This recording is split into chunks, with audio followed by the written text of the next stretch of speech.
வணக்கம். ஜவைஜக் from Javadupatti Pudur. Power writer அப்படிங்கிற YouTube channel மூலமாக உங்களை மீண்டும் சந்திப்பு ரொம்ப மற்ற மகிழ்ச்சி. அத்தோட எங்கள் சேனலை சப்ஸ்கிரைப் பண்ணுங்கள், பெல் பட்டன் அழுத்த மறந்துடாதீங்க.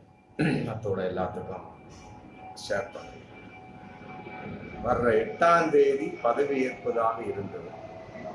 அது இன்று தள்ளி போகக்கூடிய ஒரு சூழலை இன்னைக்கு பாஜகவுடைய மோடி பிரதமராக பதவி ஏற்பதில் ஏற்படக்கூடிய ஒரு தாமதம் அப்படிங்கிற மாதிரி மிகப்பெரிய ஒரு தகவலாம் இன்னைக்கு போயிட்டு இருக்கு. காரணம் இந்த ரெண்டே பேர் தான், சந்திரபாபு நாயுடு, நிதிஷ்குமார். சந்திரபாபு நாயுடு 16 சீட்டு, நிதிஷ்குமார் 12 சீட்டு, மொத்தம் 28 சீட்டு. ஆமாம், ஒரு 7-8 மாதத்துக்கு முன்னால் கூட ₹1 29 பைசா கொடுக்கக்கூடிய பிரதமர், 29 பைசா பிரதமர் சொல்லி போட்டு தமிழகத்தில் ஒரு கோஷம் போச்சு. இன்னைக்கு 28 சீட் பிரதமர் அப்படிங்கிற ஒரு கோஷம் இன்னைக்கு எடுக்கக்கூடிய ஒரு சூழல்ல, அப்படி ஒரு கோஷம் எழுப்பக்கூடிய ஒரு சூழல்ல தான் இன்னைக்கு மிக நெருக்கடியான ஒரு சூழல்ல மோடியினுடைய நிலைமை, இன்னைக்கு பிஜேபியோட நிலைமை இருந்துட்டு இருக்கு. அவர்கள் நினைத்தது அதிக பெரும்பான்மை 400 சீட்டு வாங்கும், 305 சீட்டு வாங்கும் நினைச்சாங்க. டோட்டல் வாங்கின 240, 250, 40 அவ்வளவுதான். கட்சிகள், எதிர்கட்சி மற்றபடி கூட்டணி கட்சியுடைய எல்லாம் சேர்ந்து 292, அதில் எந்த ஒரு மாற்று கருத்தும் இல்லை. ஆனால் அது அறுதி பெரும்பான்மையில 272 சீட்டு இல்லாத ஒரே காரணம் இன்னைக்கு கூட்டணியினுடைய பிடியில் சிக்கி தவித்து கொண்டிருக்கிறது பாஜக. இன்னைக்கு முதல்ல ஏகப்பட்ட கண்டிஷன்ஸ் போட்டுக்கிட்டு இருந்தாரு, இன்னும் ஏகப்பட்ட கண்டிஷனை இன்னைக்கு போடக்கூடிய ஒரு சூழல். அதனால அவசரமாக நேற்று ஜேபி நட்டா, மற்றபடி அமித்ஷா, மோடி 3 பேர் அவசரமாக ஆலோசனை நடத்திருக்கிறாங்க. நடத்தின வகையில் எந்த ஒரு முடிவு எடுக்கப்படவில்லை. அதே நேரத்தில் இன்னைக்கு எம்பிக்களுடைய அவசர ஆலோசனை கூட்டம், ஏன்னா எல்லாத்துலேயும் சைன் வாங்கணும், கையெழுத்து வாங்கணும், அப்படி ஒரு சூழல் இன்னைக்கு அவசர கூட்டம் என்பதெல்லாம் விட எம்பிக்களோட கூட்டம் இன்னைக்கு நடக்குது. அதில் எல்லாருடைய கையெழுத்து வாங்கப்படும். அதையெல்லாம் விட இன்னொரு விஷயம், எங்களுடைய கோரிக்கைகளை நீங்கள் முதல்ல ஏற்றுக்கொண்டோம் அப்படின்னு உத்தரவாதம் கொடுத்தாதான் நாங்கள் சைன் போடுவோம் அப்படிங்கிற மாதிரி இன்னைக்கு சந்திரபாபு நாயுடு, நிதிஷ்குமார் வந்தாச்சு. அவர்கள் கேட்கக்கூடியது மிகப்பெரிய ஒரு டார்கெட்டாக இன்னைக்கு போயிட்டு இருக்கு. அதாவது தெலுங்கானா சம்பந்தப்பட்ட வகையில் அமராவதியில் அந்த தலைநகராக கொள்ளக்கூடிய ஒரு சூழல், அங்கு கட்டுமான பணிகள் நடந்து கொண்டிருக்கின்றன. அதுக்கு எங்களுக்கு கட்டுமானத்துக்கு உதவ வேண்டும். அடுத்து ஆந்திராவுக்கு சிறப்பு அந்தஸ்து வழங்க வேண்டும். ஆமாம், இந்த மாதிரி ஏகப்பட்ட விஷயங்கள். அதே நேரத்தில் 6 அமைச்சர்கள் எங்களுக்கு வேணும்னு சொல்லி போட்டு மிகப்பெரிய ஒரு குண்டை போட்டிருக்காரு இன்னைக்கு சந்திரபாபு நாயுடு. அதிலே ஆடி போயிட்டாங்க பாஜக. அதே நேரத்தில் நிதித்துறை பாருங்க, எப்படிப்பட்ட ஒரு துறை இருக்கிறதுலே மிக டாப் லெவல் நிதித்துறை. நீர்வளம், சாலை போக்குவரத்து, மற்றபடி சுகாதாரம், கல்வி, இந்த மாதிரி ஏகப்பட்ட துறைகள் எங்களுக்கு வேணும்னு சொல்லி போட்டு இன்னைக்கு கடிதம் அனுப்பியிருக்கிறார். ஆமாம், அதையெல்லாம் விட இன்னொரு விஷயம், நிதிஷ்குமார் சொல்லிட்டார், பீகாருக்கு எங்களுக்கு சிறப்பு அந்தஸ்து வழங்கி ஆக வேண்டும் அப்படி. அதற்கு மோடி ஓகே கொடுத்துட்டாரு. இதை அறிந்த சந்திரபாபு நாயுடு மீண்டும் கேட்டு எங்களுக்கு ஆந்திர பிரதேசத்துக்கு, ஆந்திர மாநிலத்துக்கு சிறப்பு அந்தஸ்து வேணும் அப்படி அதையும் கேட்கக்கூடிய ஒரு சூழல். அதற்கு மோடி தலையாட்டவில்லை அப்படிங்கிற ஒரு பகிரங்கமான ஒரு தகவல் இன்னைக்கு போயிட்டு இருக்கு. அதையெல்லாம் விட இன்னொரு விஷயம், மகாராஷ்டிரா சம்பந்தப்பட்ட வகையில் மிகப்பெரிய ஒரு தோல்வி. அதன் அடிப்படையில் ஊபியிலையும் தோல்வி. ஊபியில் மொத்தமே இருக்கக்கூடிய மொத்த சீட்டு 80 சீட்டில் 33 சீட்டு தான் பாஜக வந்தது. அப்புறம் மகாராஷ்டிராவில் 48 சீட்டில் 17 சீட்டு தான் வந்தது. இந்த 2 சீட்லையும் வந்திருந்தாலே யாருடைய உதவியும் தேவையே இல்லை. அதன் அடிப்படையில் இன்னைக்கு மகாராஷ்டிரா துணை முதல்வர் பட்விஷ் பிஜேபி இன்னைக்கு பதவி நான் விலகப் போகின்றேன், தோல்வி ஒப்புக்கொள்கின்றேன் அப்படிங்கிற கான்செப்டை இன்னைக்கு அறிக்கை விட்டு பதவி எந்த நேரத்திலும் பதவி விலகலாம். ஒருவேளை இவர்களால் விளக்கப்படுகின்றார்களா அப்படிங்கிறது தெரியல. எப்படி பட்விஷ் மகாராஷ்டிரா துணை முதல்வர் பதவி விலகிறாரு. அதன் அடிப்படையில் ஊபியில் இருக்கக்கூடிய யோகி ஆதித்யநாத்தை நம்ம எப்படியாவது பதவி விட்டு தூக்கிடுறோம் அப்படிங்கிற மிகப்பெரிய ஒரு திட்டத்தில் இன்னைக்கு பாஜக இருந்துட்டு இருக்கு. ஆமாம், அவர் செய்யாத ஒரு விஷயமே கிடையாது. ஏகப்பட்ட வெறுப்பு பிரச்சாரங்கள், இஸ்லாமிய வெறுப்பு பிரச்சாரங்கள், மற்றபடி இந்து மத ஆதரவு பிரச்சாரம் என்ற பெயரில் ஏகப்பட்ட ஒரு தொல்லைகள் தலித் மக்களுக்கு, தாழ்த்தப்பட்ட மக்களுக்கு, பட்டியலின மக்களுக்கு ஒரு கறி சாப்பிடக்கூடாது, மாட்டுக்கறி சாப்பிடக்கூடாது அப்படிங்கிற ஒரு விஷயத்தை கொண்டு வந்து யோகி ஆதித்யநாத் தான். அப்புறம் புல்டோசர் கலாச்சாரம், ஆமா, இஸ்லாமிய வீடுகளை இடித்து நொறுக்கியது, ஆமா, இதெல்லாம் வந்து அவருக்கு வந்து ஓட்டாக அமையும் என்று நினைத்தார்கள். ஆனால் எதிர்ப்பாக அமைந்து விட்டது. இன்னைக்கு ஊபியில மொத்தமே வந்து 33 சீட்டு தான். ஏன்னா மகாராஷ்டிராவில் 17 சீட்டு, மொத்தம் 80 48 128 சீட்டு. 128 சீட்ல ஒரு 120 வந்திருந்தா கூட போதும்.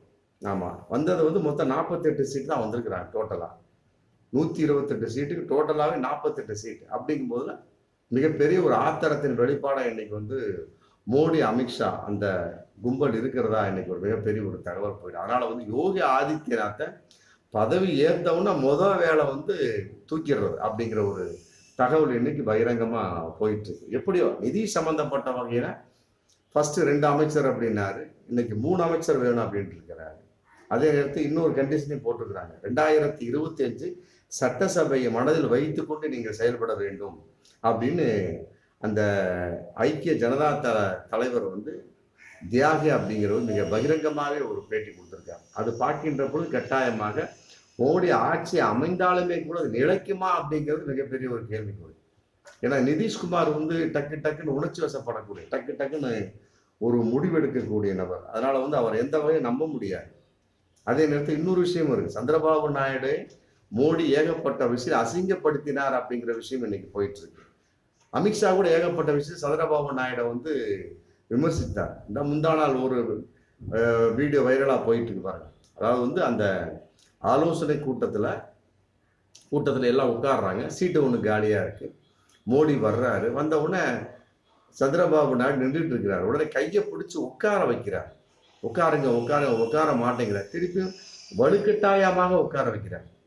அந்த அளவுக்கு வந்து சந்திரபாபு நாயுடைய ஒரு உதவி இன்னைக்கு தேவைப்படக்கூடிய அளவுக்கு குறிப்பாக மோடி, அதிலும் குறிப்பாக பாஜகவுக்கு தேவைப்படுது அப்படின்னா அப்புறம் சந்திரபாபு நாயுடைய விஷயம் வந்து பெரிதாக மனதுக்குள்ள அவர் தேவை இல்லையா, எந்த அளவுக்கு இவர் நம்மை அசிங்கப்படுத்தினார்கள் அப்படிங்கிற மிக டோட்டலா ஒரு சூழல் மனசுல இருக்கும்.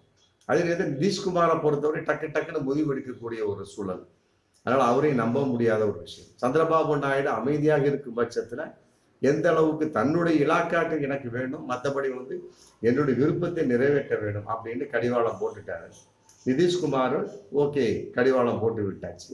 அதன் அடிப்படையில வந்து இன்னைக்கு மிக தடுமாற்றத்தின் வெளிப்பாடாக, மற்றபடி வந்து எப்படி நம்ம பதவி ஏற்கலாம் அப்படிங்கிறது 8ஆம் தேதிங்கிறது இன்னைக்கு வந்து அநேகமா ஞாயிற்றுக்கிழமை, ஆமா 9ஆம் தேதி சாயங்காலமாக மாற்றப்படலாம் அப்படிங்கிற ஒரு தகவல் இன்னைக்கு போயிட்டு இருக்கு.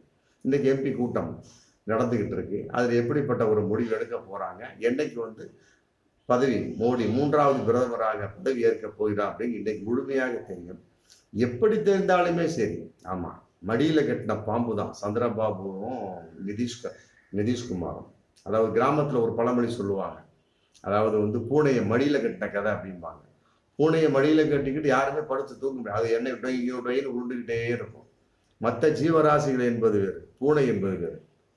மடியில கட்டி தூங்கி பாருங்க, அது சும்மா விடாது, உருண்டுகிட்டே இருக்கும். அது மாதிரி வந்து நிதிஷ்குமாரும் சந்திரபாபு நாயுடும் மோடியை என்னவெல்லாம் செய்ய போகிறார்கள், பாடாக படுத்த போகிறார்கள், இவர்கள் படுத்திய பாட்டுக்கு அவர்கள் எல்லாம் பழிவாங்க போகிறார்களா, அல்லது வந்து அவர்கள் புதுமையான முறையில் பழிவாங்க போகிறார்களா, புதுமையான முறையில் செயல்பட போகிறார்களா, பாஜக எதிர்ப்பாக செயல்படுவார்களா அப்படிங்கிற ஒரு கான்செப்ட் இன்னைக்கு போயிட்டு இருக்கு. அதே இல்லாமல் இன்னொரு விஷயம், ஜாதிவாரி கணக்கெடுப்பை கட்டாயமாக ஏற்படுத்தி ஆக வேண்டும் அப்படிங்கிற ஒரு விஷயம் இன்னைக்கு ரொம்ப ரத்து செய்ய வேண்டும் அப்படின்னு சந்திரபாபு நாயுடு வகையிலும், மற்றபடி வந்து நிதிஷ்குமார் வகையிலும், சிராக் பஸ்வான் வகையிலும் இன்னைக்கு ரொம்ப ஸ்ட்ராங்காகவே போயிருச்சு. அதே இல்லாமல் சாதிவாரி கணக்கெடுப்பு அக்னிபாத்தினுடைய ஒரு கான்செப்ட் கட்டாயமாக கட் செய்யணும் அப்படிங்கிற விஷயத்துக்கு இன்னைக்கு ரொம்ப தள்ளப்பட்டிருக்காங்க. இதெல்லாம் வந்து ரொம்ப பிடிவாதமான ஒரு விஷயமா இன்னைக்கு போயிட்டு இருக்கு. இதெல்லாம் பார்க்கக்கூடிய சமயத்தில் கட்டாயமாக பதவி ஏற்கக்கூடிய மோடி எத்தனை நாள் நீடிப்பார் அப்படிங்கிறது பகிரங்கமான ஒரு கேள்வியாக இருந்துகிட்டு இருக்கு. ஆலோசனை செஞ்சிருக்காங்க 3 பேரும், தலைவரும், மற்றபடி அமித்ஷா, மற்றபடி மோடி, 3 பேர். ஆனால் எந்த முடிவும் எடுக்கலை. இன்னைக்கு எம்பிக்களுடைய கூட்டம், ஜெயித்த எம்பிக்களுடைய கூட்டம், ஆமாம், கட்டாயமாக இன்னைக்கு வந்து முடிவு எடுக்கப்படலாம். என்ன முடிவெடுக்கப்பட்டாலும் சரி, எங்களுடைய கோரிக்கைகளை நீங்கள் நிறைவேற்றாமல், ஆமா, பொறுப்பில் ஏற்கக்கூடாது அப்படிங்கிற ஒரு மிகப்பெரிய ஒரு கண்டிஷனையும் 2 பேரும் போட்டிருக்கிறாங்க, சந்திரபாபு நாயுடும் நிதிஷ்குமாரும். அதன் அடிப்படையில் வந்து என்ன பொசிஷனுங்கிறது கட்டாயமாக தெரிஞ்சுவிடும். எப்படியோ 2025 சட்டசபை தேர்தலை மனதில் வைத்துக்கொண்டு செயல்பட வேண்டும் அப்படின்னு நிதிஷ்குமாருடைய அவருடைய ஒரு நிர்வாகி சொல்லியிருக்காரு அப்படின்னா உண்மையிலே வந்து 3 கவனிக்கப்பட வேண்டிய சொல்ல. அப்ப பார்க்கின்ற பொழுதுல இன்னைக்கு 2024, அடுத்து 2025 பீகார்ல சட்டசபை தேர்தல். அது வரைக்குமாவது மோடி ஆட்சி நிலைப்பாரா அப்படிங்கிற கேள்விக்குறி இதுல வந்திருக்கு. ஆமா, எப்படியோ அவங்க 28 சீட் பிரதமர் அப்படிங்கிறதுக்கு இன்னைக்கு கன்ஃபார்மா போச்சு. 28 சீட் இல்லைன்னா மோடி பிரதமர் கிடையாது. அந்த 28 சீட்டும் அவரை எந்த அளவுக்கு நெருக்கடி செய்ய போகிறது, அவரை உருட்டல் பிரட்டல் எந்த அளவுக்கு அவர்கள் உருட்டல் பிரட்டல் பண்ணாங்க. ஆமா, அதாவது இன்னி அந்த முதுகின் மேல் ஏறி சவாரி செய்வது, மற்றபடி வந்து மாநில கட்சி உடைப்பது சிதைப்பது, இன்னும் ஆபரேஷன் தாமரை அப்படிங்கிற மாதிரிலாம் பண்ணிட்டு இருக்கு. இதெல்லாம் இனிமேல் நடக்க வாய்ப்பே கிடையாது. பல் பிடுங்கப்பட்ட பாம்பாக இன்னைக்கு பாஜக, குறிப்பாக மோடி மாறிவிட்டார் என்பதுதான் பகிரங்கமான உண்மை. ஆமா, அவர்களுக்கெல்லாம் ஆமா காரணமாக இந்த இவர்களுக்கெல்லாம் காரணகர்த்தாவாக இருக்கக்கூடிய சந்திரபாபு நாயுடு, நிதிஷ்குமார் அவர்கள் எந்த வகையில் பாராட்டப்படக்கூடியவர் என்பதை கட்டாயமாக வரும் காலங்கள் சொல்லும் என்பதுதான் பகிரங்கமான உண்மை. பார்ப்போம் மீண்டும் அடுத்த வீடியோவில். நன்றி.